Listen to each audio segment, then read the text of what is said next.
Hey, welcome back to Your Money in Real Estate. We're getting our hands dirty, if I can use that word. We're getting, well, as you mentioned, you were somewhere else, but we're gonna get into some renovation work, because I personally love renovations as well. I've done a lot of my renovations on my own. Nice. As I've aged, I've gotten sick of it. I find that I'm really good at drywall for some reason. I mean, everyone seems to have a taping. Taping, because I've done so much of it, Nice. because I've repaired so many heads in the walls with the You ever replace it with cement board? That's my trick. I like that. Well, a friend of mine, there's all different tricks, right? How you patch it, and some guys just say, you just put a piece of tape over. There's so many ways of doing it, but I'm sure we'll get into it. But it sounds here, that you've got a lot of little tricks, and when we're here to talk about how people can save money. For sure. And for any of those out there that want to give us a call and questions on on renovating, you have a renovating project you want to talk about. It's a little bit different for us here on this show, but Ian's the man here. So Ian, yes. let's go through. Like we got some cool things in this book. What kitchen upgrades, bathroom upgrades, how to inspect a property. Sure. Tell me about that, because obviously people hire property inspectors. What would you could obviously qualify as a property inspector then? Or? Yeah, I actually used to inspect properties for investors. They call me because I can do a little bit more, and I'm not secluded into the rules of home inspection. Sure. But the craziest thing that I find about properties is when I go in with an agent or I go in to look at a property, I kind of want to feel the property. It sounds kind of corny, but in a way, every house has a feeling.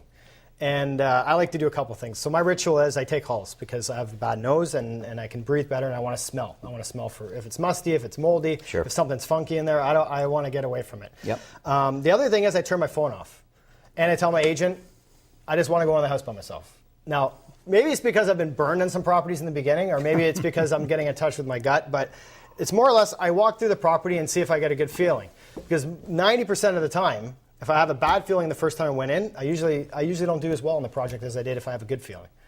So houses have history, they have energy. A lot of things don't bring people in there that are going to chat your ear off. You can do that when you get outside. But sure. I go in and out of the house a couple times just so I can smell. Wow. But it's very important to me to do that, as well as I usually hire an inspector, and usually I bring a friend or somebody that's in the business, because I'm emotional on building and developing. So my gut and my core is I can rip this wall out and make a crazy wall here, or a stone, and I can do a second story addition. And that's where my head is.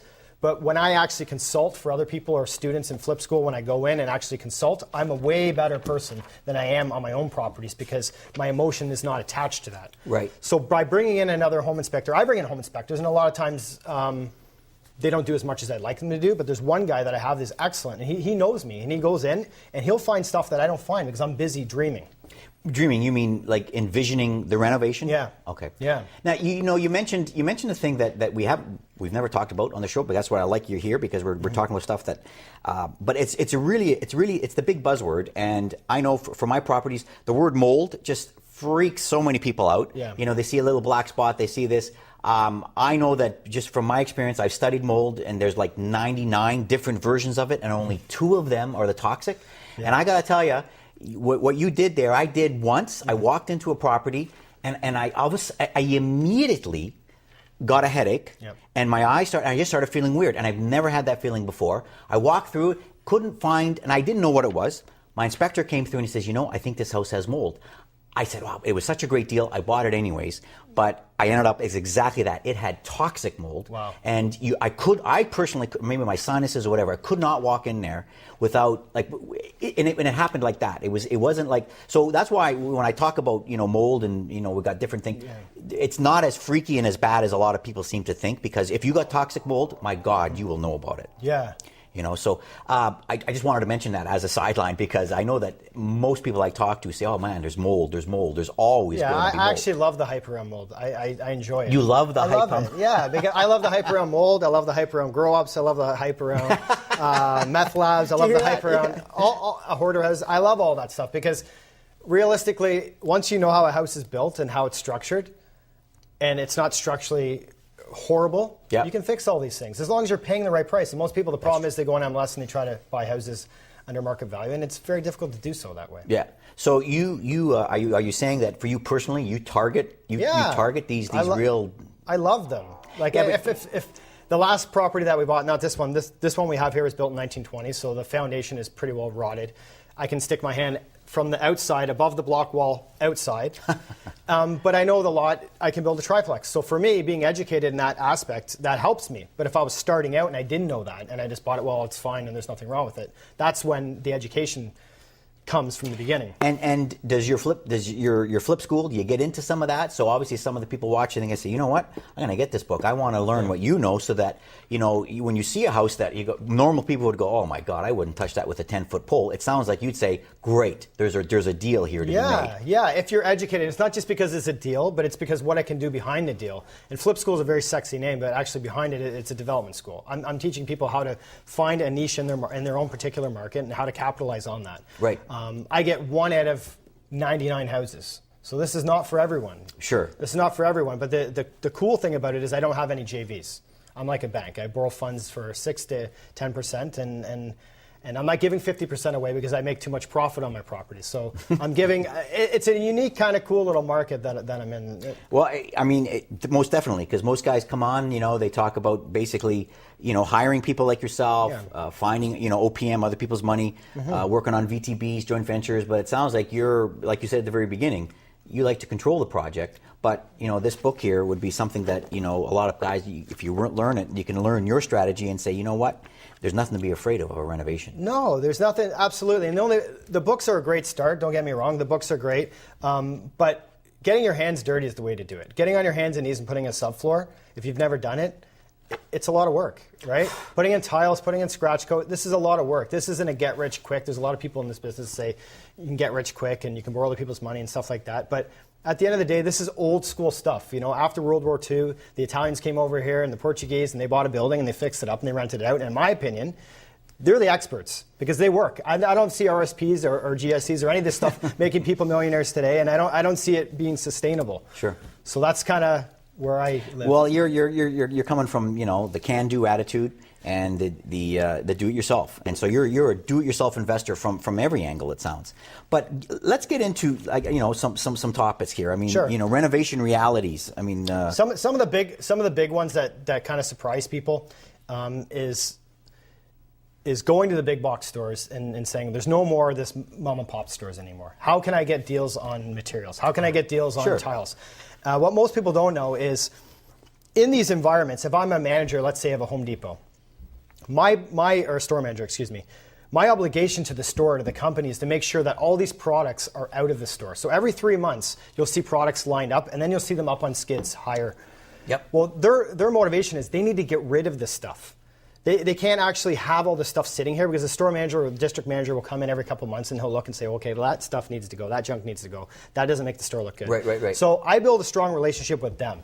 I go in and say, all that stuff that you don't want, you call me. And I'll buy it from you. So let's call that step one. So you're saying right away, work with the Home Depot manager, whatever. Get to know him and say, what is it that you got to get rid of? That's right, because his motivation is get rid of the junk. Your motivation is to get some of this junk at a lower price. Sure, and it's brand new stuff. Yeah, and there's nothing wrong with it. And as long as you know what you're going to need, and that's another big thing, it works beautifully. You know, when drywall gets banged up and smashed, they put it on a skid and they say, okay, drop it off from my shop, and they drop it off. So I'm constantly working ahead. I have spreadsheets that are for Home Depot. That are 16 pages long. So in that spreadsheet, every product that I use, I have the list of the products, I have the SKU numbers, I have the quantity, and I have where I want them delivered or where I need them to go. So every day, instead of going into Home Depot, most contractors waste a tremendous amount of time going to Home Depot. Oh my 2 or God, 3 I used hours. to live there. You used to live there. Absolutely. On a weekend, you want to fix your hose, it takes you 3 times, right? Yeah, I mean, I kind of like walking around and looking at all the cool stuff, you know, guy It's nice, stuff, right? but if you're an investor paying that guy, you don't want him doing that, right? That's right. So what I do is I give them the sheet. All they do is check it off. They fax it in. I have an account. The next morning, instead of me going to the pro desk and saying, hey, I need all these items. Okay, let me look up this SKU. Let me look up this SKU. Let me look up this SKU. Let's load it. I give them the form from my office or my cell phone. Yep. The next day, it's on a skid waiting. So minimum, I'm saving at least 10 hours a week, bare minimum. So get organized. Know what products you're going to use. And make sure they're inexpensive products. You know, ceramic tiles you can buy for 55 cents now. Wow, yeah, that's true. Do you know what I mean? If you're on sale, the pregnant lady sinks that I buy. You know, the white sinks with the Yeah. belly that comes Yeah, out? yeah. I buy them by the skids. I buy toilets, $88 at Home Depot today. I bought 15 of them. So it sounds like, I mean, you actually have inventory of excess stuff that Home Depot's trying to get rid of as well. Absolutely. That's what you do, though. And a lot of it is stored at Home Depot. So when they have drywall on sale, I'll buy 400 sheets of drywall, and they already have stock there, and they just work it off. So wait a second. That's I didn't know that. So you're saying because of the scope of your work that you got a lot of stuff, you tell Home Depot, look, I'll take this 6 rows, but I'll take this row 1 week, this row the next week, and I see. Well, you're working it more like a business. So we know for your average homeowner and things like that, could he operate on the same level? Absolutely, as long as they build a strong relationship, because it's all business and is all people. It has nothing to do with product. It's people. If you can get in front of a store manager and say, hey, I'm a professional. This is what I'm trying to do. Here's my product. They've seen all my products. A lot of them come to my houses and go through and see and they learn. And they actually let me use the room at Home Depot for some of my training. So it's all relationships. It's all about how I make you feel. If I make you feel good, are you going to be more inclined to call me back on the show? Are you going to be more inclined to call me to your business? Of course you are. And the way I look at it, as I look at it today, I'm 36. I look at it as if I'm 80. If at the end of the day, what I want to see when I'm 80, I want to see that you're happy. It doesn't really matter to me, and the more I can do that, the better things seem to work out for me. To be honest, I can't stress enough that on most of my shows I say exactly that. That for people that are looking to get into real estate, and it can be a boring business because a wall doesn't talk back. The relationships obviously is what makes real estate exciting. I mean, the people that I've learned, the best friends that I've got. You're right. My business has thrived because of the people I know, and you're tackling renovation from the exact same angle I would tackle the investing side, which is create a relationship with your Home Depot guy. And I think that's an incredible idea. So that would be number one thing to do, is to go walk in there and say, hey, listen, I want to do this. And you're saying, okay, what do you got that you want to get rid of? I mean, I've never thought of that, Yeah, well, you always see, when you go in, you'll see products on tables, on aisles, where they have a bunch of stuff, and the yellow sticker for sale. They have skids of the stuff they need to get rid of.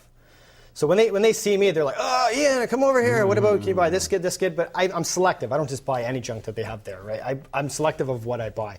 The next thing is to get a proper scope of work. This is huge. This is make it or break it when you're doing a renovation on your house, when you're doing a renovation on a flip.